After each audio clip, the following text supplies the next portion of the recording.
Hello बच्चों, आज की कहानी है चीड़ा और खरगोश की कहानी। एक चीड़ा पेड़ पर घोंसला बनाकर आराम से रहता था। एक दिन वह दाना पानी के लिए अच्छी फसल वाले एक खेत में पहुंच गया। वहां खाने पीने का काफ़ी सामान देखकर वह बड़ा खुश हुआ। वह काफ़ी दिनों तक वहीं खेत में दाना चुगता रहा, अपने घोंसले में नहीं आया। एक दिन एक खरगोश उस पेड़ के पास आया जहां चिड़े का घोंसला था।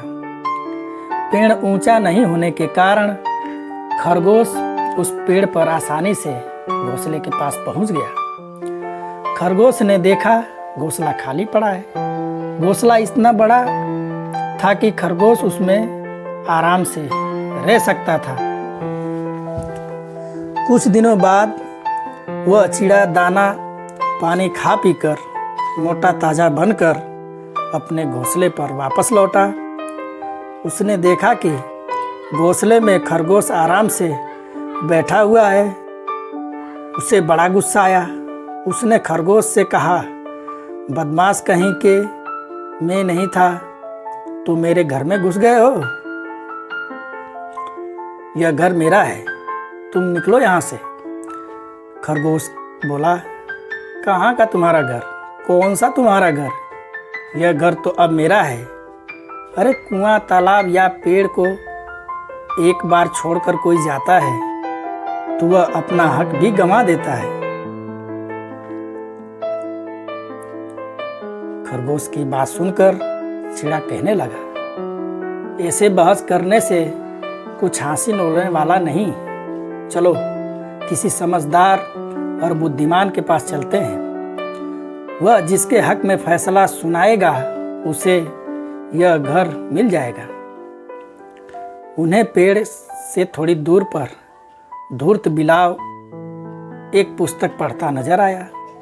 चिड़ा और खरगोश को वह समझदार और विद्वान लगा।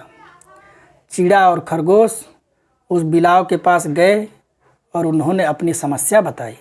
वे बोले, जो भी सही हो उसे वह घोंसला मिल जाए और जो भी झूठा होगा उसे आप वह घर छोड़कर जाने को कहें। खरगोश और चिड़े को देखकर बिलाव के मुंह में पानी भर आया। उसे भूख भी लगी थी। उसने सोचा, दोनों मोटे ताजे हैं, कई दिनों तक भोजन की तलाश में भटकना नहीं पड़ेगा। बिलाव बोला, मैं तुम्हारा न्याय करने को तैयार हूँ, परंतु मैं एक बात तुम दोनों के कानों में कहना चाहता हूँ। तुम दोनों मेरे पास आओ। दोनों के पास आते ही बिलाव ने झट से खरगोश को पंजे में पकड़ा और चिड़े को मुंह में दबोच लिया।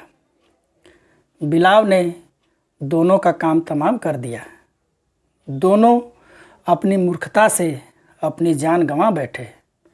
उन्होंने सपने में भी नहीं सोचा था कि शत्रु पर एकदम से विश्वास करना कितना घातक हो सकता है। तो बच्चों, इस कहानी से हमें यह शिक्षा मिलती है कि दो की लड़ाई में तीसरा लाभ उठा ले जाता है। यह हमेशा ध्यान रखना चाहिए कि बलवान और धूर्त शत्रु से हमेशा दूर रहने में ही भलाई है। तो बच्चों, अगर आपको कहानी अच्छी लगी हो तो हमारे चैनल को आप सब्सक्राइब, लाइक, शेयर ज़रूर कर दें। मिलेंगे नेक्स्ट कहानी में। बाय बाय बच्चों।